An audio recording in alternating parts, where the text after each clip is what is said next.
Fakat bütün bülbüllerin en aftalı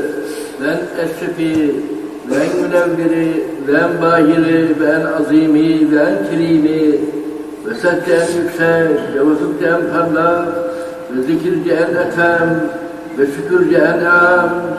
ve mahiyetçe en ekmel ve suretçe en ecmel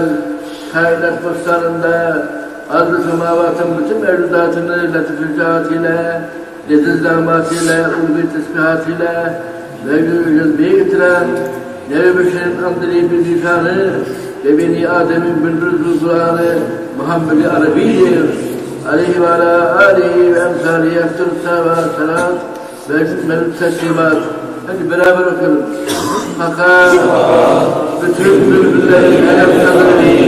ve en eşrefi ve en münevveri ve en mahiri ve en azimi ve en kerimi ve sesçe en yüksek ve vasıfça en parlak ve zikirce en etem ve şükürce en am ve mahiyetçe en ekmel ve suretçe en ecmel kainat bostanında arz-ı semavatın bütün mevcudatını latif ticaretıyla, leziz damatıyla, ulvi tesbihatıyla ve dereceye getiren Nebi Beşer'in andiri bir zişanı ve Beni Adem'in bülbül Kur'an'ı Muhammed-i Arabi'dir. Aleyhi ve